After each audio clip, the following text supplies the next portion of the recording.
북한에는 연좌제라는 게 있습니다.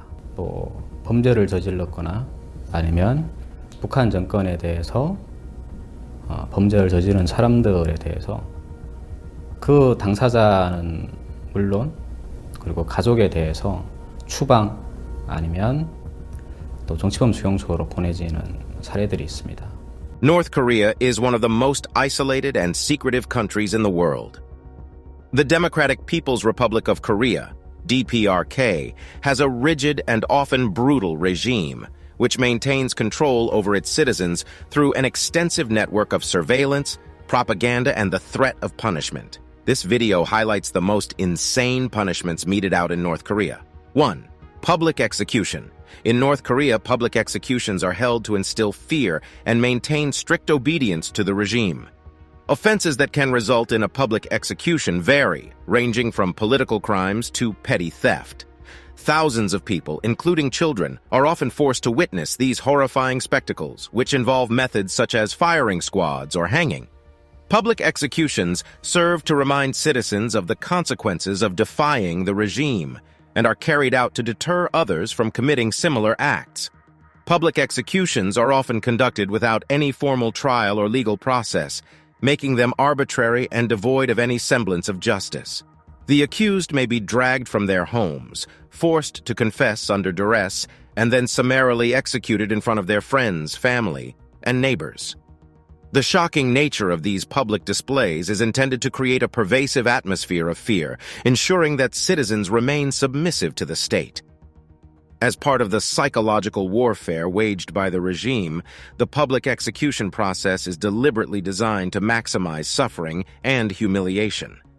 The condemned are often forced to wear signs detailing their crimes, which may include anything from watching foreign films to attempting to flee the country. This practice serves to ostracize the individual from their community, compounding the trauma of their impending death. In recent years, there have been reports of particularly gruesome and unusual methods of execution being employed by the North Korean regime.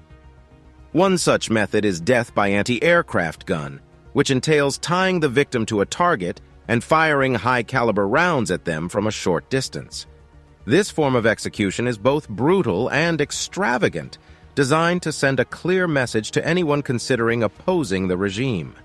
There have been instances of mass public executions where dozens of individuals are executed simultaneously.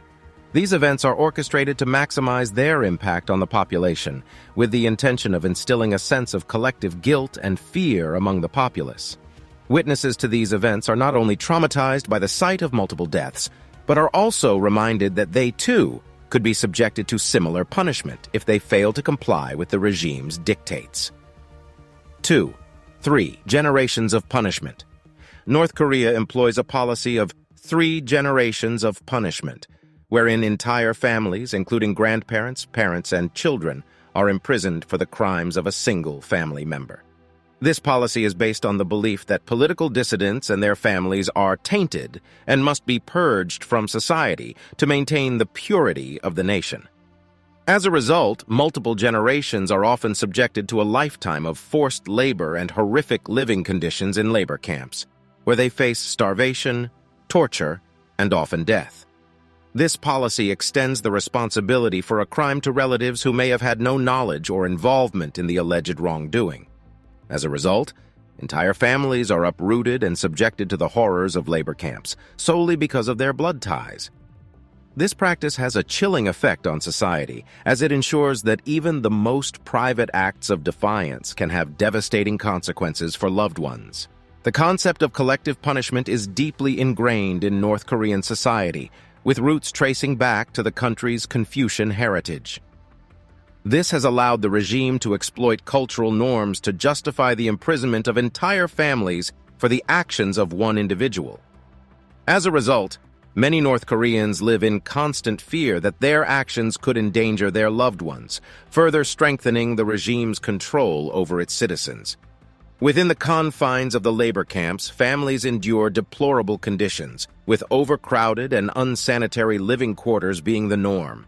Access to medical care is virtually non-existent, and diseases such as tuberculosis and pneumonia run rampant. claiming countless lives. The psychological impact of the 3 generations of punishment policy is immeasurable, with families living under the constant shadow of guilt, despair, and hopelessness. 3. Forced labor camps. Forced labor camps, known as kwanli-so, are secretive prisons where political prisoners and their families endure unimaginable horrors. Detainees are subjected to backbreaking work, including mining, logging, and farming, for up to 20 hours a day with little to no food. The conditions within these camps are inhumane, with prisoners suffering from malnutrition, disease, and brutal physical abuse. It is estimated that tens of thousands of people are currently held in these camps across North Korea. Survivors of the labor camps have provided harrowing accounts of the extreme brutality and depravity they have endured. Many prisoners are subject to beatings and other forms of torture by guards, who have almost complete authority over the lives of those in their charge. In some instances, prisoners have been forced to watch the execution of fellow inmates, serving as a brutal reminder of the consequences of disobedience. The forced labor camps not only serve as a form of punishment, but also function as an essential component of the North Korean economy. The products of slave labor, such as coal, timber, and agricultural goods, are used to sustain the regime and are sometimes even exported to other countries, generating revenue for the government. This exploitation of forced labor is a flagrant violation of international human rights laws and an appalling example of state-sanctioned modern-day slavery. Despite international condemnation and increasing awareness of the horrors occurring within North Korea's labor camps, the regime has shown no signs of easing its brutal treatment of prisoners. In fact, satellite images have revealed that the labor camp system has expanded in recent years, suggesting that the North Korean regime is determined to maintain its grip on power through fear, repression, and brutal punishment. 4. Starvation and torture. The North Korean regime uses starvation and torture as punishment and means of control. In detention centers and labor camps, food is often scarce, and prisoners are frequently subjected to brutal torture methods.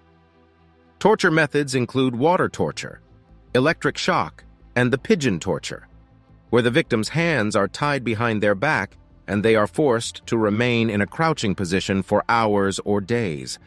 These heinous acts are intended to break the spirit of those imprisoned and solidify the regime's control over its citizens. Starvation is not only a means of punishment, but also a method of control employed by the regime. Withholding food and basic necessities serves to weaken both the physical and mental resilience of prisoners, making them more susceptible to manipulation and coercion. In a perverse sense, food becomes a tool of power within the labor camps, with guards often withholding rations as a means of exerting control over prisoners. Survivors of North Korean labor camps have recounted horrifying tales of the torture they have endured at the hands of the regime. One such account is of a prisoner who was suspended from the ceiling by her wrists and ankles, only to be beaten relentlessly by guards. Another survivor recalls being forced to kneel on sharp stones with a wooden rod placed behind his knees, causing excruciating pain as the pressure of his body weight crushed the rod into his flesh. The use of these brutal and dehumanizing techniques is designed to not only punish, but also degrade and humiliate the victims, asserting the regime's absolute control over their lives.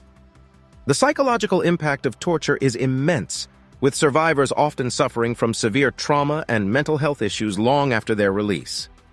The lingering effects of this abuse serve as a constant reminder of the regime's power and control, instilling fear in both the victims and those who hear their stories. 5. Chemical and biological experiments. There are numerous accounts of the North Korean regime conducting chemical and biological experiments on human subjects. These horrifying tests often involve the use of deadly nerve agents, such as sarin gas, and are carried out on prisoners and political dissidents. The goal of these experiments is to develop new and more effective means of controlling the population and crushing dissent. Survivors of these experiments have provided chilling testimonies of their experiences. In some cases, prisoners have been locked in small chambers and exposed to lethal doses of poisonous gas, while in others, they have been injected with deadly pathogens or subjected to radiation exposure. The lack of regard for human life and the blatant violation of medical ethics in these experiments is a testament to the depths of the North Korean regime's cruelty. The use of human experimentation in North Korea represents a gross violation of international human rights standards, including the Nuremberg Code, which explicitly prohibits experimentation on humans without their consent. In carrying out these atrocities, the regime not only demonstrates its disregard for human life, but also perpetuates a culture of fear and oppression that allows it to maintain its grip on power. International efforts to hold the North Korean regime accountable for these heinous acts have been met with limited success. The secretive nature of the regime, coupled with its isolation from the international community, has made it difficult to obtain accurate information and evidence of these abuses.